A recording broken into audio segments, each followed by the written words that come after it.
سب سے بڑی عبادت کون ہے؟ جب تک عبادت کو ہم نہیں سمجھیں گے تو آگے کیسے بڑھیں گے؟ کیونکہ اللہ نے تو صاف کہہ دیا لا تعبد الشیطان، شیطان کی عبادت نہیں کرنا، کیونکہ انہ عدو مبین، وہ تمہارا کھلا ہوا دشمن ہے۔ اب ایک دشمن ہے، دشمن سے بچنا کیسے ہے؟ اور عبادت کو جب تک نہیں سمجھیں گے تو دشمن سے کیسے بچیں؟ اور دشمن کے ساتھ جب اپنے ہوتے ہیں تو دشمن کچھ بھی کر سکتا ہے۔ ہم کبھی بھی دشمن کو سمجھ نہیں پائیں گے جب تک اپنے گھر کے دشمن کو نہیں سمجھیں، کیونکہ ہمارا گھر کا جو بڑا دشمن ہے وہ ان سے ملا ہوا ہے۔ جب گھر کا بڑا دشمن ملا ہوا ہوتا ہے، وہ سب سے بڑے میں بڑا دشمن وہ ہوتا ہے جو گھر کا ہوتا ہے، اپنا ہوتا ہے۔ تو پہلے دشمن کو شکست دینے کے لیے، دشمن کو ہرانے کے لیے اپنے گھر کے دشمن کو سمجھنا ہے کہ ہمارے گھر کا دشمن کون ہے۔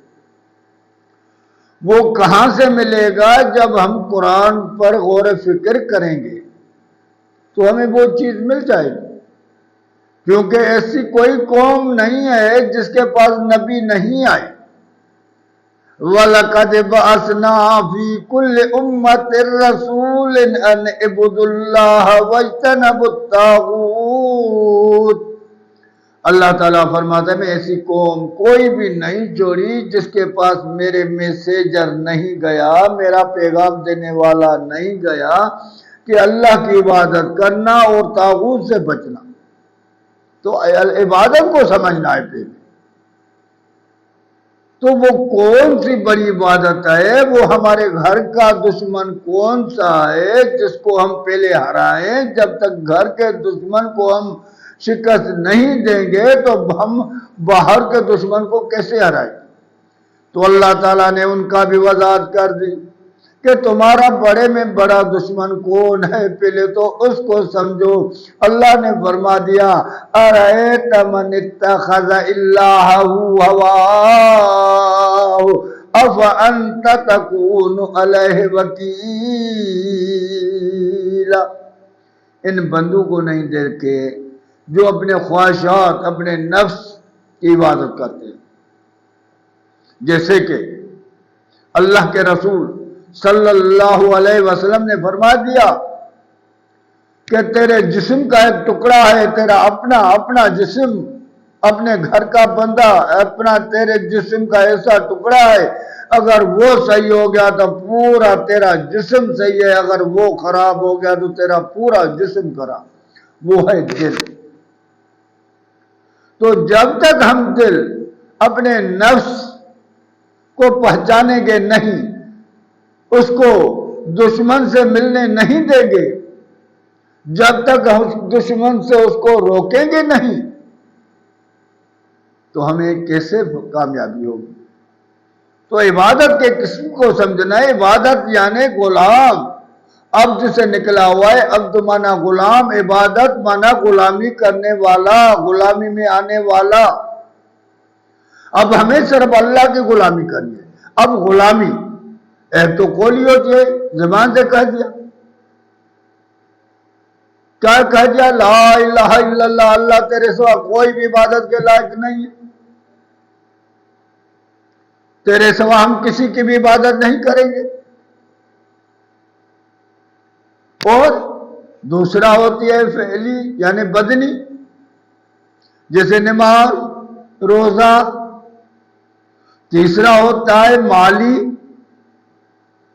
جیسے کہ مال، اور نماز کا بھی حکم کہا ہے اللہ نے دیا اقیموا الصلاۃ، نماز پڑھو۔ اب یہ ہوئے بدنی بات۔ قولی قولوا لا الہ الا تفلحوا، نہ یہ زبان سے بولو، بول دیا۔ مالی، تم جنت میں تب تک داخل نہیں ہوگے جب تک اپنی پیاری سی پیاری محبوب چیز اللہ کے نام پر قربان نہیں کرو گے۔ لن تنالوا البر حتی تنفقوا مما تحبون، تم بھلائی تک نہیں پہنچ سکتے ہو جب سے وہ محبوب چیز اللہ کے نام پر نہیں دو گے۔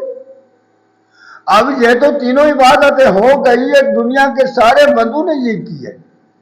اب چوتھی جو عبادت ہے وہ یہ ہے کہ جو اپنے گھر کا دشمن ہے، جو ہمیں برباد کر رہا ہے، وہ ارأیت من اتخذ الہ ہوا افانت تکون علیہ وکیل، ان کو نہیں دیکھا جو اپنے خواہشات کی عبادت کرتے ہیں، خواہشات کو الہ بنا کے بیٹھائے، خواہشات کو طاغوت بنا کے بیٹھائے، خواہشات کو رضا کے لیے، خواہشات کی راضی کرنے کے لیے یہ ساری غلطیاں، ساری برائیاں، ساروں کی عبادت صرف اس لیے کرتا ہے کہ اس کا نفس راضی ہو۔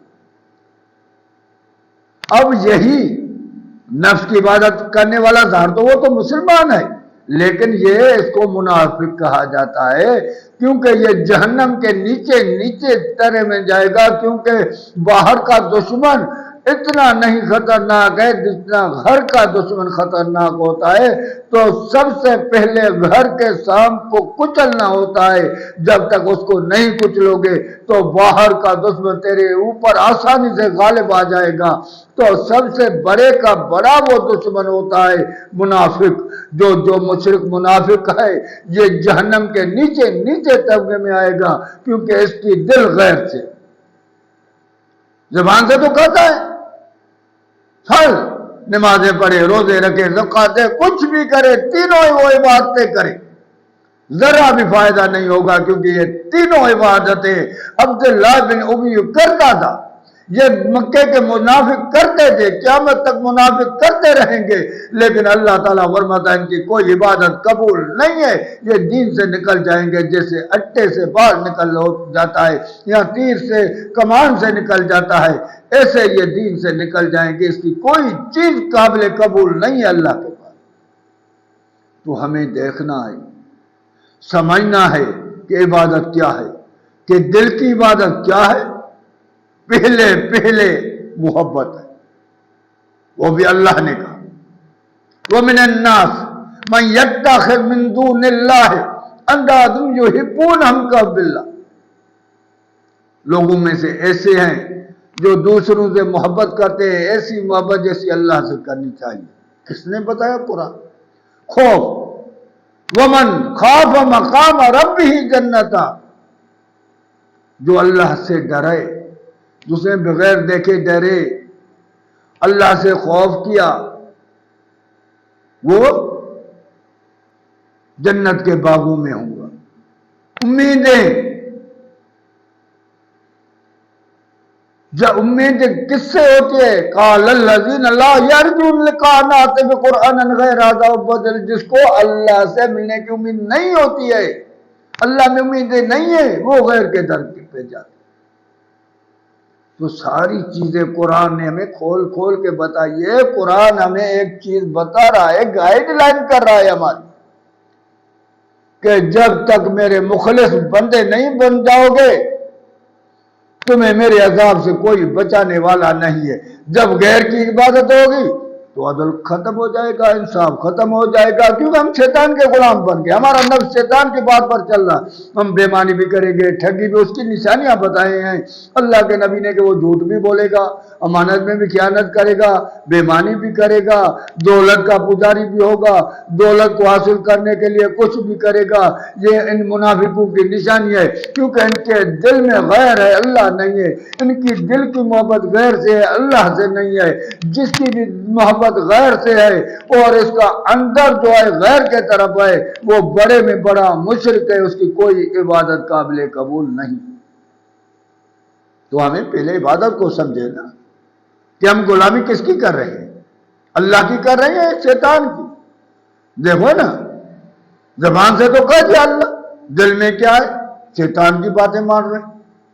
اب میڈیا پر دیکھو، جتنی ویلیو ناچ گانوں کو ہے قرآن کو ہے، جتنی ڈانس کو ہے قرآن کو ہے، جتنی عورت کے ناچنے کو ہے قرآن کو ہے، عورت بیٹھ کر بات کرتے ہیں، کروڑے بندے ان کو فالو کرتے ہیں، اور اللہ کے بندے کے قرآن کو جو حق بولتا ہے، حق کی بات کرتا ہے، حق کے لیے نکلتا ہے، حق کے لیے جہاد جدوجہد کرتا ہے، حق کو بلند کرنے کے لیے آواز بلند کرتا ہے، اس کو کچلا جاتا ہے، اس کو کوئی بھی میڈیا والا لینے کے لیے تیار نہیں ہے۔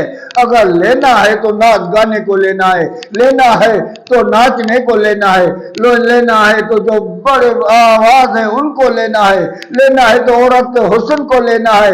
یہ سارے کام شیطانیہ، یہ ساری کام شیطان کی عبادت ہے جو ہمارا نفس کرا رہا ہے۔ جب تک عبادت کو نہیں سمجھیں گے، نفس کی غلامی سے نہیں نکلیں گے، اپنے گھر کے دشمن کو ہم ختم نہیں کریں گے تو شیطان ہمارے اوپر غالب آتا رہے گا اور اس سرزمین پر امن کبھی بھی نہیں آئے گا، چاہے تم مر بھی جاؤ، چاہے تم کتنے بھی کرو، کیونکہ ساری طاقتیں اللہ کی ہے۔ اللہ نے دیکھ لیا کہ یہ منافق ہے، اس کی دل غیر سے ہے، اس کی دل شیطان سے ہے، اس کی دل ناچ گانے سے، اس کی دل بے حیائی سے، تو اللہ نے بھی ہمیں کھڈے میں پھینک دیا۔ دنیا میں بھی ہمارے لیے رسوائی تو آخرت میں بھی۔ دنیا میں بھی دولت والے بھی بے سکون تو غریب بھی بے سکون، دولت والے بھی ٹکیاں کھا کر نیند کرتے ہیں تو غریب بھی بے سکون کا ساری رات جاگتے ہیں۔ یہ ہے ہماری زندگی، کیونکہ ہم نے اللہ کو بلا دیا، اللہ نے ہمیں بلا دیا۔